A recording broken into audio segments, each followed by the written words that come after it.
Well, peace, friends. I'm Pastor Tom Arthur. I'm the lead pastor at Sycamore Creek, and I am the launch planting pastor at our new Eastwood campus.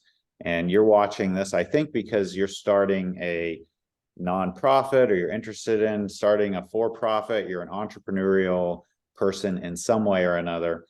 And at our boot camp that we're doing, we're wanting to ask the question, how do you start something, whether it's a church or a business or a nonprofit, from the get-go and make it anti-racist, make it multicultural?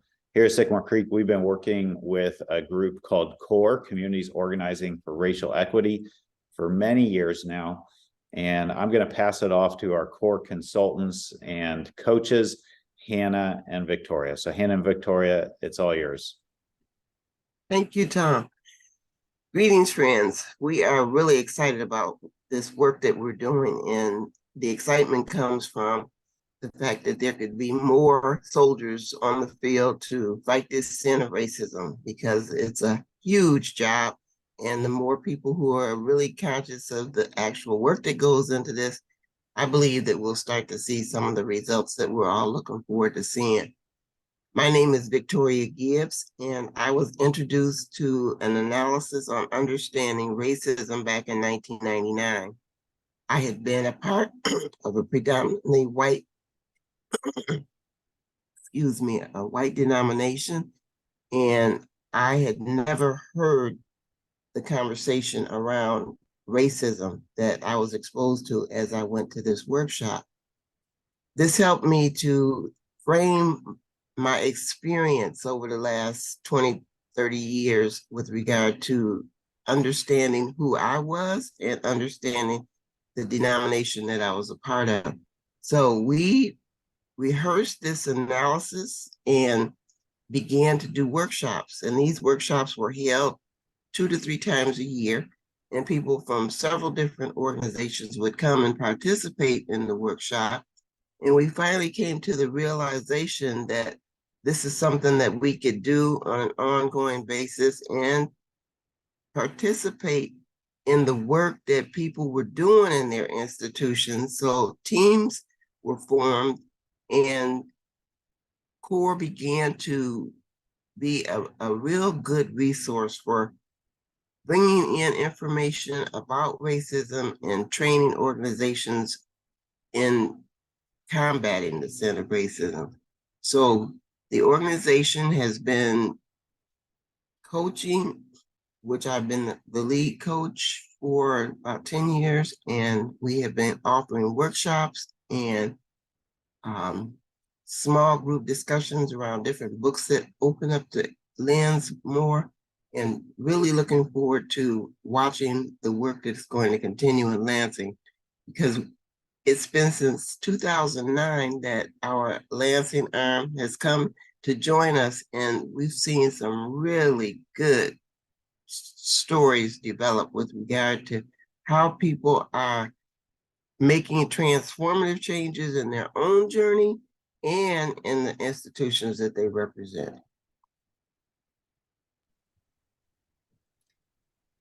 Thanks, Victoria. I'm Hannah, like Tom said, coach and facilitator with CORE. I have been with CORE since 2017 and was drawn to this work through the child welfare sphere, foster care specifically. When I began to see and realize a disproportionate number of children of color being in foster care, and that their lived and day-to-day experience was different than my own, and it predominantly seemed to be because of race. And so I started that journey. I went to my first CORE workshop in 2016 and quickly realized that this is something that, one, I was never equipped to talk about growing up. Didn't have the language. We didn't talk about race. We didn't talk about racism. And also, two, really was never given the context or the history of race and racism in our country. And so quickly realized how important it is to have that language and shared framework. And from there, have delved into this work and quickly realized that it wasn't just a Black and brown person issue that they're going to solve and figure out. That it's very much me as a white person, I also need to address this and be engaged in the work of anti-racism. And so from there, I quickly realized that this is where I need to be, and that it's ultimately a humanity issue, because racism dehumanizes all of us and impacts our ability to form community and relationships and connections. So yeah, that's a little bit about me. So what we're going to do with our time together is help you to understand a couple basic concepts. And I'm going to start with one of them, because everything that we're espousing comes out of understanding this narrative of racial difference. So if we look back in time with the inception of the United States and the way that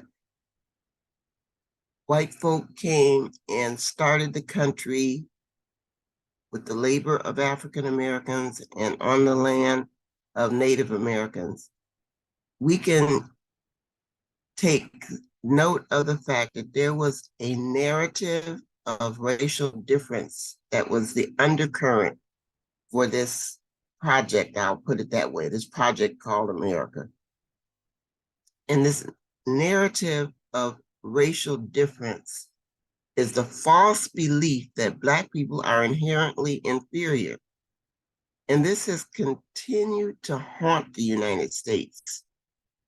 This narrative of racial difference was created to justify slavery and has survived beyond slavery's formal abolition, turning into decades of racial terror and segregation. So once you start from that very root, that this was a narrative that was created for that dehumanization that Hannah talked about, you'll be able to hear what we say and how it supports the continuation of the perpetuation of this false racial narrative. So we are wanting to expose you to this narrative of racial difference. We want to help you understand that this narrative impacted every last one of us. Nobody got out of being impacted by this narrative of racial difference. So we get a grasp on what this racial difference is, or this narrative is. We own the fact that it has created havoc in our own lives and in our institutions. And then we want to develop tools to get rid of what this adoption of this narrative of racial difference has done to us. So that's basically what we're going to spend time with during our conversation. Thanks, Victoria. So that narrative of racial difference, that term, or I'm not sure if he coined it, but he uses it pretty regularly, is Brian Stevenson. Great resource for you to kind of follow up and learn more about what Victoria was just talking about. He has a book, and then there's also a movie that was made from the book called Just Mercy. So Brian Stevenson, Just Mercy, you can check it out sometime for additional resources. But what we're going to do now is take a minute for you all to have a discussion about this narrative of racial difference and how you were socialized and conditioned growing up. So we have two discussion questions for you. The first question is, what stories and narratives about race were you raised with? What language was used or not used to discuss race in your house growing up? So did you use coded language? Was there silence? Was there derogatory terms? Was there something else that you used or didn't use to refer to race? And then after you answer that question, the second one is, do you remember when you had an experience that reinforced or conflicted with the narrative you were raised with? Explain. And then what thoughts and feelings were evoked during this experience? So we're going to go ahead and pause the video and have about a 10-minute discussion, and then we'll come back to discuss a little bit more. Well, I am sure that we're having some good conversation in the room, and or if you happen to be watching this online afterwards, that's prompted a lot of good conversation. So we're going to give it back to Hannah and Victoria to keep us moving forward. Okay, we're going to pick apart this whole notion of the narrative of racial difference, because what we're wanting you to adapt is a brand new lens. Imagine getting a pair of glasses with a new prescription that really embellishes everything that you see. And that is what we're wanting to accomplish as we talk about this narrative of racial difference. Because we spend a lot of time dealing with the symptoms and what people actually see when it comes to racism and how they're trying to develop strategy to deal with it. But if we don't have an agreement that this is embedded in everything, in every commercial, every movie, every book, every sermon, every documentary, this is embedded, that difference. In some kind of way, people of color are punctuated in a way that says they're inherently less than. And even when we're not aware of this, this is going on. And so we need to examine who's at the table when we have these conversations.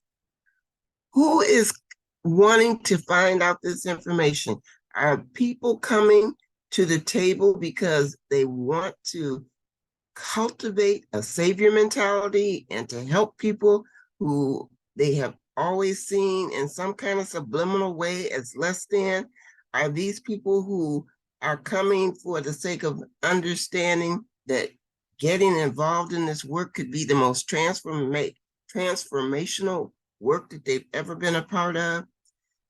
Are the people who are coming asking questions as to how this got started and what part they have played in the creation of this narrative? Or are people coming because they want to defend the behavior and the thoughts that they've had, but they want to create situations where the room is just simply more colorful? So it's really necessary to evaluate who is at the table and who's missing, to be able to make the invitation in a more inclusive way.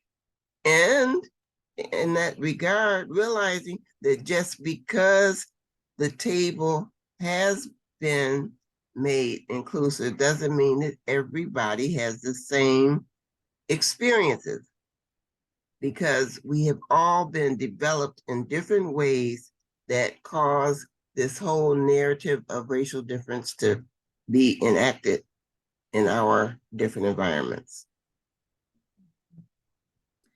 So with this, we're sort of, well, what I hear you saying, Victoria, is kind of we're talking a little bit about some of our top takeaways, and as we start to approach multicultural and anti-racist living, how do we do that, and what questions should we ask ourselves as we get to be involved with this? And so one of the resources that I love is a book called Why Are All the Black Kids Sitting Together in the Cafeteria? It is by Beverly Daniel Tatum. And she just does a really good job about walking through the developmental process around race and our discussions or lack thereof as kids and as adults. And one of the analogies that she uses that are really helpful is to talk about this work in a very active sense, that not only are when we are engaging in anti-racist and multicultural discussions and work, do we need to be asking these critical questions, putting on that lens. We also need to, it's not just putting it on the lens and reading, it's also then putting what we're seeing into action. And so she uses this analogy. I sometimes visualize the ongoing cycle of racism as a moving walkway at the airport. Active racist behavior is equivalent to walking fast on the conveyor belt. The person engaged in the active racist behavior has identified with the ideology of white supremacy and is moving with it. Passive racist behavior is equivalent to standing still on the walkway. No overt effort is being made, but the conveyor belt moves the bystanders along to the same destination as those who are actively walking.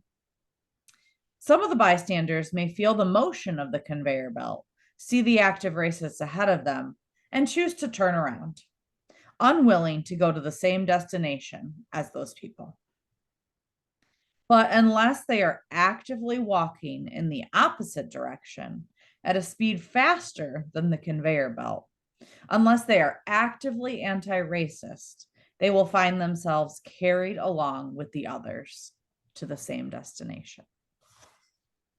And so with this work, as we start to think about how do we form an organization that's multicultural, that's anti-racist, the first thing we want to consider is how can we do so actively? That's going to be so crucial to our goal and to our mission. And then, like Victoria said, thinking about those questions about who are we bringing around the table to form our organization? Who is setting the table? Who's missing from that table? Do we just have the same demographic of people where it's all white people, all middle class, all kind of identifying in similar fashions? Or are we saying, hey, let's bring other people around the table to really give them a choice and a voice and leverage in forming this multicultural organization? So take a minute and kind of think through those questions. Those questions are also in your workbook. Who's at the table? Who's setting the table? And who's missing?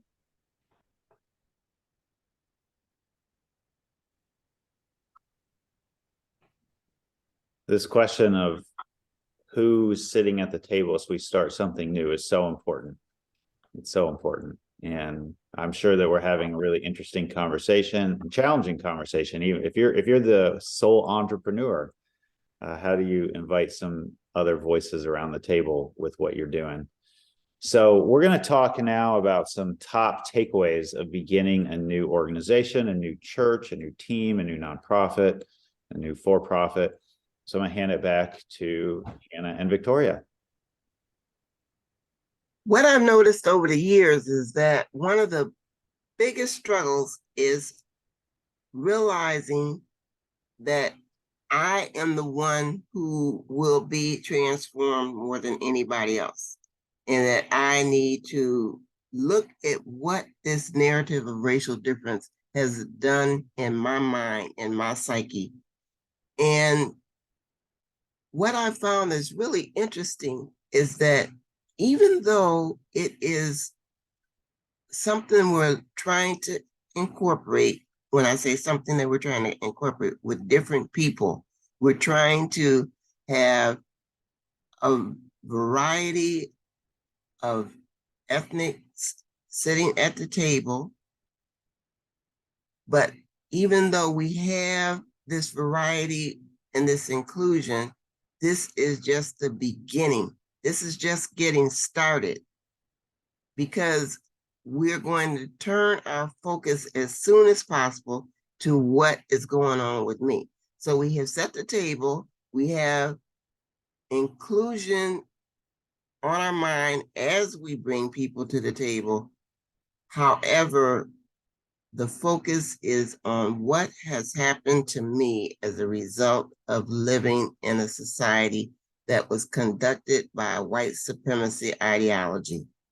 And so this is an intense struggle for many because we have been taught through all the work around DEI and anti-racism, we've been taught the notion that if we just roll up our sleeves and get busy helping the other or doing something for the other or creating monies or organizations or food baskets or whatever for the other, we have dealt with this issue. But we're really wanting to claim our part in this so that we can develop an honest environment, so that we can develop a place where people of color can express how this has impacted them in a very, very honest way versus saying what somebody else wants them to say.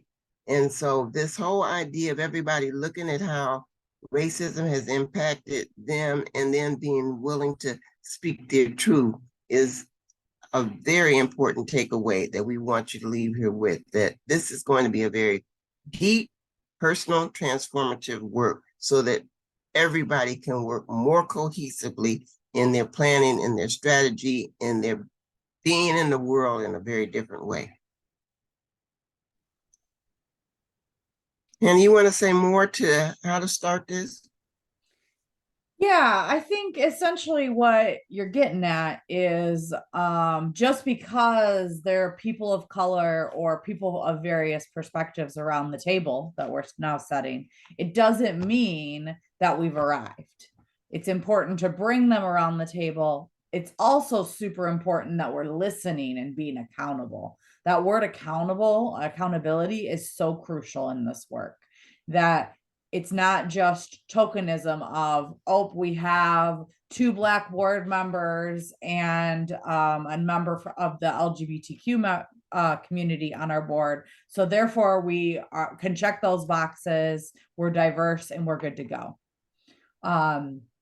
Because there's a difference between, I would say, representation and inclusion. And inclusion is truly seeking to create a full-on culture that embodies transformation, that everyone's voice and everyone's perspective is being heard and seen at our table. And the thing that I've learned in this work is that it's a lot easier to start from that place with diverse perspectives around the table and equal and equitable representation of their voice when you're starting that new thing than it is to go back and sort of add it on to your business afterwards, because culture gets formed so quickly. And it's so easy to have this culture this is the dominant culture, this is the way we do things, and then someone comes in and shakes it up. And not to say that that's impossible, I think that's still crucial and still important, but starting from the ground up makes it a little bit easier to get there before we even open our doors within this process. You know, I just want to capture 2 thoughts as we end this up. And one of the thoughts goes to something that I hear you say all the time, Hannah, that this is a both and functioning. It's necessary that there be this diverse, inclusionary table that's set, and it's necessary to realize that this is a work that will be personal. So this is the tension that we're asking you to welcome rather than try and figure out which one this is all the time. And another thing that is very critical to understand is this is a lifelong learning. Once you start this work, you will find out that there is so much to learn. Every day there's another person, an experience, a book, something that highlights, because when we get to this point of wanting to open our eyes and turn up the wattage on what is really going on around us, we will find out that we'll spend a lot of time unlearning and then relearning. So it's the most gratifying work that I've ever done, but I realize that it will be ongoing until Jesus calls me home. Yeah, absolutely. And like you said, just equipping ourselves as much as we can, becoming more aware. I just shared a resource on the previous clip. One more resource that I think just does a really good job of capturing what we're talking about is the book Cast by Isabel Wilkerson. And in that book, right early on, she makes the analogy of America being an old house. And I think this is such a great analogy for this work as well, that like basically we as Americans are sort of someone who has inherited an old house. And there's a lot of issues with this house. There's a cracked foundation, maybe the roof is leaking. Sometimes the pipes leak in the basement. There's the cracks in the grounds. And thinking about a house, when you get into that old house, it could be really easy to just try and ignore those things and be like, well, this is how I bought it. It is what it is. But the reality is ignoring them is not going to make those things go away. And so that's a really great analogy for this work too, is that we've inherited the narrative of racial difference. We've inherited systemic racism and the ideology of white supremacy in this country. Now, what are we going to do about it? Are we going to uncover those things and investigate and realize how did we get to where we are in this country? Why is it that so much of this country and society is segregated in the way we live and the way we do business? How can we change that? Let's start to unveil and realize, oh, this is where this stemmed from. And now that means we have to fix the leaky pipe, and it's going to take a while, but the water will flow and not leak into our basement and ruin our day every time we do it. So just keep that in mind. Don't have a last follow-up discussion or question, but just be thinking of some of the resources that we've mentioned in this video, to be thinking of how can you start to investigate those and start to build on that foundation and some of the topics and thoughts that we just shared with you today. Thank you so much. Well, we are back for just a little Q&A with Hannah and Victoria. I'm going to anticipate some questions that I think are going to come up in the room, and maybe, or if you're watching this online, there are things that you're thinking about. And if you haven't been exposed to this way of thinking, when you hear that phrase, white supremacy, you probably think, I'm not a white supremacist. I'm not a neo-Nazi. I didn't show up at Charlottesville. I don't explicitly think that white people are supreme or better. I'm not a closet KKK member. So Hannah, I think you got at this when you talked about the people mover, but dive a little deeper with us on what white supremacy is and what do you mean when you say that for somebody who's not explicitly a white supremacist. Yeah, I'm happy to clarify that. So first off, in that quote, and I think with CORE, we use the term white supremacy ideology. And I think that's super important because it's this blanket thing that is a dominant culture within the United States that isn't just the KKK. Obviously, there are some extreme factions of, yes, I embrace white supremacy and I call myself a white supremacist.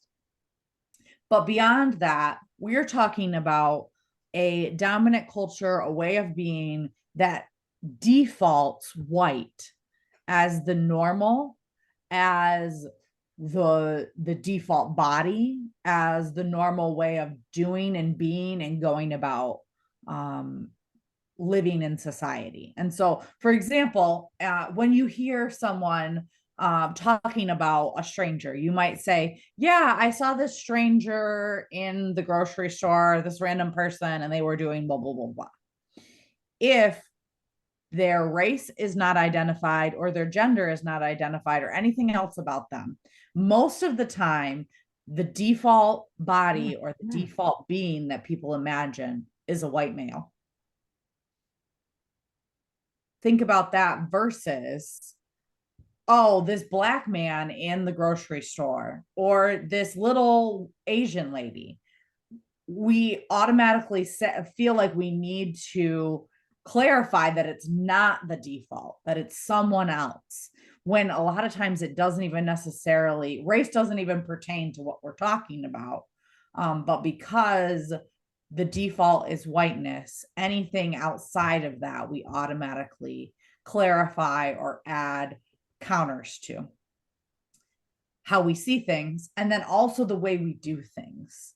The way we do things in our country defaults to whiteness and the white way of doing and being. You know, I'm thinking about the journey that our organization has been in since 2003 and realizing that our formative years, we became very familiar with the terminology of white privilege, and we would share that definition and that experience of what that meant in all of our workshops.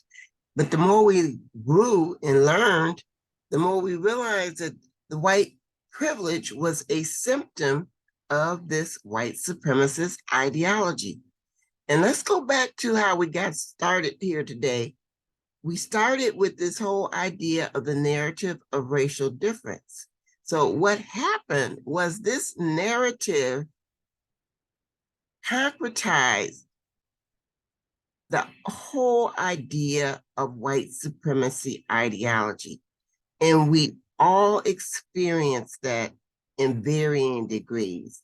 But the narrative is the undercurrent.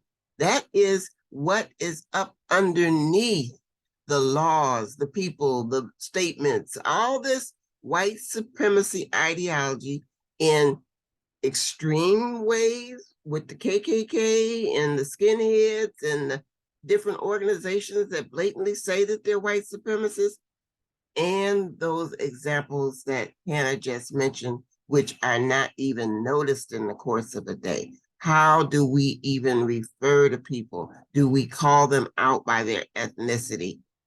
Because when we're accustomed to that default, because of the white supremacy ideology, the behavior just follows through. Thanks for that clarification.